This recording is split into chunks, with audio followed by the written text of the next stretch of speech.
तो कहानी की शुरुआत होती है और हमें माइकल नाम करके एक इंसान को दिखाया जाता है। वैसे मैं आपको बता दूं कि माइकल एक प्रीस्ट है और वो ईश्वर की पूजा करता है, उन्हें ही सब कुछ मानता है। एक दिन रात में अचानक से उसकी बीवी की सारी तस्वीरें जल जाती है, जिसकी वजह से माइकल को मालूम चल जाता है कि उसकी बीवी की जान खतरे में है। ईश्वर उसे इशारा करके बता रहे हैं। यहाँ पर सीन कट होता है और हमें एक छोटे से शहर को दिखाया जाता है जहाँ के लोग बहुत परेशान थे, क्योंकि यहाँ के लोगों में अजीब किस्म की बीमारियां फैल रही थी और इन्हें लग रहा था कि ये सब कुछ ईश्वर की माया है। ईश्वर की महिमा में ये लोग इतना ज्यादा खो चुके हैं कि इन्हें ये भी नहीं मालूम चल रहा है कि इनके साथ जो हादसा हो रहा है उसमें ईश्वर की कोई गलती नहीं है। और वैसे भी इन्हें सोचना चाहिए कि आखिर ईश्वर इनके साथ ऐसा गलत काम क्यों करेंगे। खैर, अब इसी जगह पर हमें कैथरीन नाम करके एक लड़की को दिखाया जाता है जो कि माइकल की बीवी है। एक प्रकार से वो साइंटिस्ट है और रिसर्च करने का काम करती है। वो अपने दोस्त बेन के साथ में इसी बात का पता लगाने के लिए आई है कि आखिर इन लोगों के साथ ऐसा क्यों हो रहा है, इसकी वजह क्या है। जब ये लोग थोड़ा और आगे जाते हैं तब ये लोग देखते हैं कि नाले के द्वारा बहुत सारा खून बह रहा था।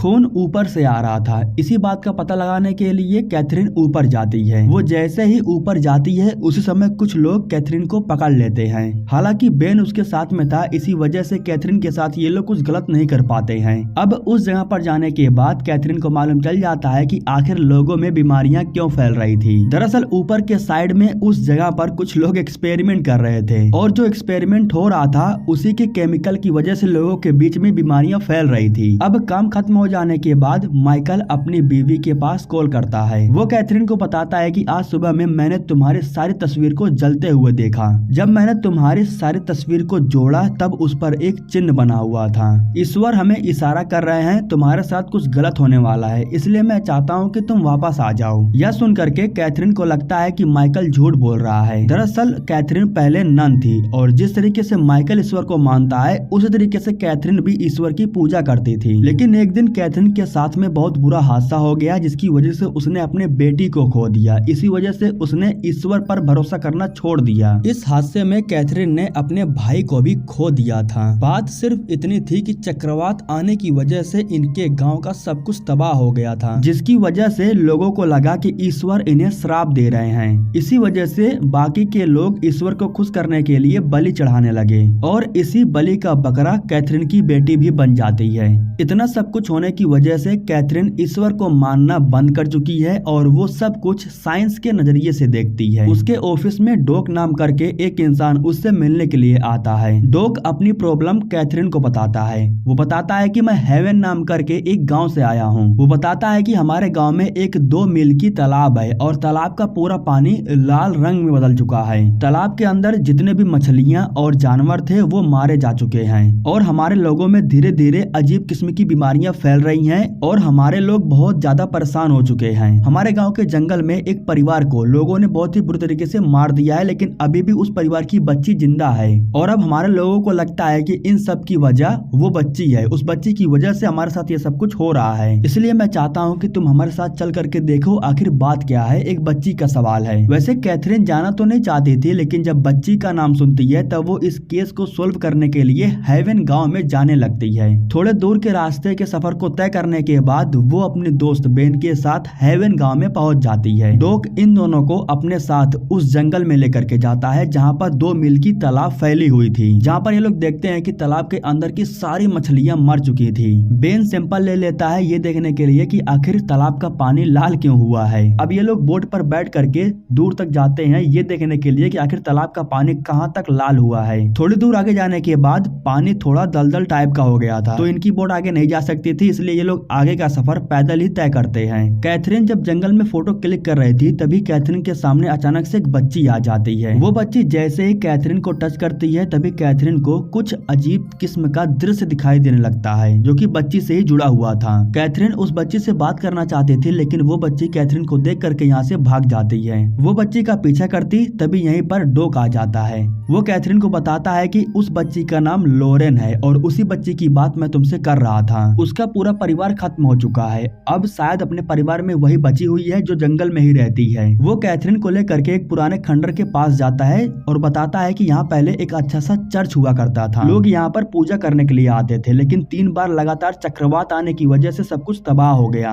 ईश्वर के अंध भक्तों को ऐसा लगा कि लॉरेन की फैमिली ने कुछ जादू टोना किया है, इसीलिए उनके गाँव में ऐसा हो रहा है। यही सोच करके उन लोगों ने पूरे परिवार को खत्म कर दिया, लेकिन वो बच्ची बच गई। इधर हमें बेन को दिखाया जाता है जो कि तालाब में था और वो देखता है कि एक मेंढक तालाब में मरा पड़ा हुआ है। उसी समय अचानक से ऊपर से कुछ ढेर सारा पानी में गिरने लगता है। दरअसल ये सभी मेंढक थे जो मर करके पानी में गिर रहे थे। कुछ समय के बाद जब यहाँ पर कैथरीन आती है तब वो मेंढक को ले लेती है उस पर एक्सपेरिमेंट करने के लिए। कैथरीन बताती है कि पीएच लेवल का मान ज्यादा होने की वजह से जियो की मौत हो रही है। अब आज के लिए इन लोगों का इतना काम खत्म हो चुका था, जिसके बाद डॉक इन लोगों को अपने साथ अपने घर लेकर के जाता है और इन लोगों से कहता है कि अगर तुम लोग यहाँ पर रुकना चाहते हो तो रुक सकते हो, क्योंकि अभी तुम लोगों को बहुत काम करना है। रात के समय में डॉक इन दोनों के लिए मछलियां भून रहा था। वो जैसे ही मछलियों को निकालने के लिए जाता है उसी समय मछलियों के ऊपर ढेर सारे कीड़े और मक्खियां आकर के बैठ जाती हैं। ठीक उसी समय डॉक के पास उसका दोस्त कॉल करता है और उससे बताता है कि मेरी सारी गाय मर रही हैं। जिसके बाद डॉक इन दोनों को लेकर के अपने दोस्त के पास जाने लगता है, लेकिन जैसे ही ये लोग अपनी कार को खड़ी करते हैं तभी एक बैल आकर के इनके कार के ऊपर बहुत ही बुरी तरीके से हमला करने लगती है। वो तो इनकी किस्मत अच्छी थी कि डॉग का दोस्त आकर के उस बैल को गन से शूट करके मार देता है। अब इसके बाद कैथरीन और बेन जाकर के गायों को देखते हैं, तब इन्हें मालूम चलता है कि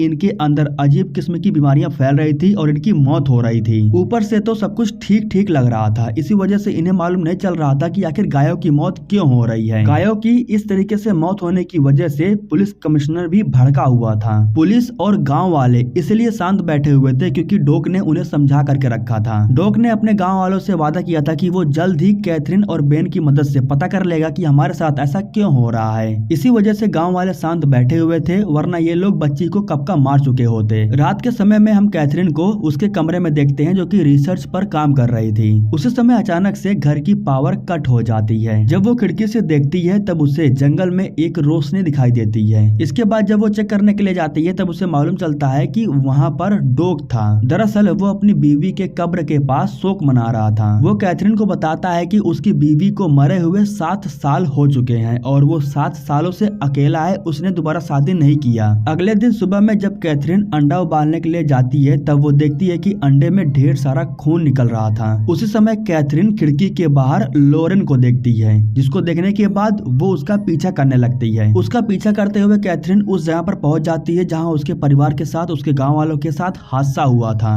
ये सब कुछ कैथरीन के दिमाग के अंदर अभी भी चल रहा था। लॉरेन उसे ये सब कुछ दिखा रही थी। यही वो जगह है जहां पर कैथरीन की बेटी को इन लोगों ने जान से मार दिया था और इसी जगह पर कैथरीन के ऊपर भी हमला हुआ था। सपने से बाहर आने के बाद वो देखती है कि बेन उसके पास है और वो उसे शांत कराने की कोशिश कर रहा था। इसके बाद कैथरीन उठती है और किचन में आती है पानी पीने के लिए, जहाँ पर वो देखती है कि उसके पैरों में बालू लगा हुआ था, जिससे वो समझ जाती है कि वो कोई सपना नहीं बल्कि हकीकत था। गायों के सैंपल का रिजल्ट जब इनके पास आता है तब बेन डॉग को बताता है कि उन सभी गायों की मौत सांस रुकने की वजह से हुई है, जिस पर डॉग कहता है कि आखिर उन गायों की सांस कैसे रुक सकती है। तभी डॉग कैथरीन के बारे में पूछता है, तब बेन बताता है कि कैथरीन उस बच्ची के घर पर गई है जंगल में। इधर हमें दिखाया जाता है कि कैथरीन फाइनली लॉरेन के घर पर आकर के ये चेक करना चाहती थी कि आखिर लॉरेन के साथ में हो क्या रहा है। वो जब दरवाजे पर जाती है तभी उसे एक निशान दिखाई देता है और उस समय यहाँ पर लॉरेन भी आ जाती है। कैथरीन देखती है कि उसके पैरों पर खून लगा हुआ था, दरअसल उसके पीरियड आ रहे थे। जिसके बाद कैथरीन कहती है कि घबराओ मत, अब तुम एक लड़की से एक औरत बन चुकी हो, ये बहुत अच्छी बात है। खून को साफ करने के लिए कैथरीन जैसे ही उसके पैरों को टच करती है तभी उसे फिर से कुछ दृश्य दिखाई देने लगता है। वो देखती है कि लॉरेन ने जंगल में किसी लड़के को जान से मार दी है। तभी अचानक से लॉरेन यहाँ से गायब हो जाती है। उसे लगा कि वो अंदर गई होगी, इसलिए कैथरीन जब अंदर जाती है तब वो अचानक से एक औरत को देखती है। ये औरत लॉरेन की माँ है जो कि अभी भी जिंदा है और वो खुद को घर के अंदर बंद करके रखी थी। उसकी माँ कैथरीन से कहती है कि आखिर तुम लोग मेरी बच्ची को मारना क्यों चाहते हो, जिस पर कैथरीन कहती है कि हम तुम्हारी बच्ची को मारना नहीं चाहते हैं बल्कि उसे बचाना चाहते हैं। अगले सीन में हमें गाँव वालों को दिखाया जाता है जहाँ हमें मालूम चलता है कि अब बच्चों के बालों में ढेर सारे जुएं पड़ रहे थे,